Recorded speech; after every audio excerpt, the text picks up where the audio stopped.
We have been working on creating tables. In this video, let's work on update tables. So I'm already connected to SQL Server. I'm going to right click on the database and click on new query so I can have a space to work with. The first thing I want to show you, instead of updating the database, I want to show you a stop procedure that we can use to see the details of the table that we want to see. So that stop procedure is called sp_help. Don't worry about what a stop procedure is. You can just consider it as a SQL command. Right? So sp_help followed by the table name. So we have a table that is called products. If we want to execute the stop procedure, we can have a command called exec. This stands for execute. So basically we're saying we're trying to execute a stop procedure, and the stop procedure name is sp_help. And with all of that, we can press on F5. You can see the result has several sections, the properties of the table, all of the detailed information about each one of the columns. This is about identity columns, and then some file information you don't need to worry about, indexes information, constraint information, so all of the information about the table, which can be quite helpful when you really want to look into the details of the table information. Okay, the next thing I want to cover in this video is to be able to rename a table. To rename a table, again, we want to use another stop procedure. So exec and then sp_rename. This stop procedure takes two parameters. And the first one is the old table name.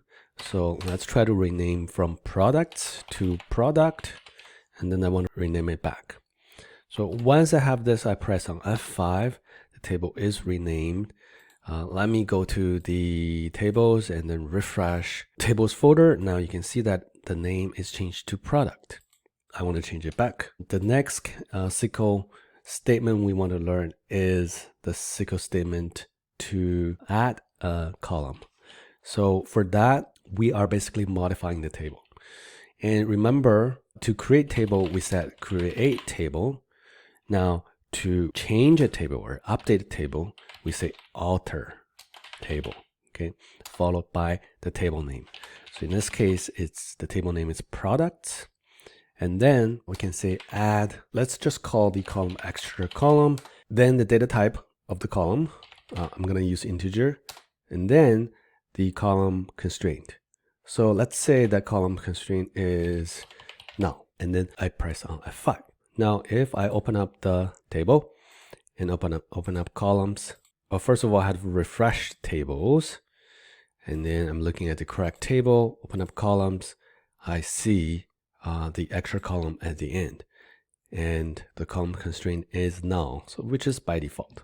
So this is how you add a column. Next thing is we want to drop the column that we just added. Again, we are making change to the table. So we're going to say alter table, followed by the table name. And we're going to say drop column, followed by the column name. So extra column. And if I highlight it and press on F5, then the column is dropped. So if I refresh the columns folder, you can see the extra column is dropped. Now, if I want to make a change to an existing column. For example, I want to change the launch date. Instead of using the data type date, I want to use date time, right? Just to be more accurate. So again, I'm making a change. So I say alter table followed by the table name. And then I'm making change to the column. So I'm going to say alter column followed by the column name, so launch date. Now I just need to specify the new data type, which is going to be date time, and I don't have to specify the column constraint. If I don't, that means there's no constraint. Notice that we are using the same pattern as in the create table SQL statement. So we have column name followed by the data time followed by the column constraint. Now I can highlight it and press on F5, and if I refresh the columns folder, you can see the launch date is changed from date to date time. I want to change it back actually. Change it back to date. Now refresh the columns folder. It's changed back to date. So the next SQL statement I want to cover is to add a column constraint. Okay, so again, alter table. I want to add a column constraint. So I say add constraint, and then I provide the name of the constraint. And I'm going to say check price. The type of the constraint is a check constraint, and then followed by a logical expression. So here I want to make it work against the price column, and the price have to be greater or equal to 0. And that's it. When I execute this, price on F5, and then if I refresh the columns, you don't see any change here, but if you go to constraint here, you can see I have a check price constraint over here. Now I can drop the constraint by saying order table products drop constraint followed by the constraint name, and then I highlight it and press on F5.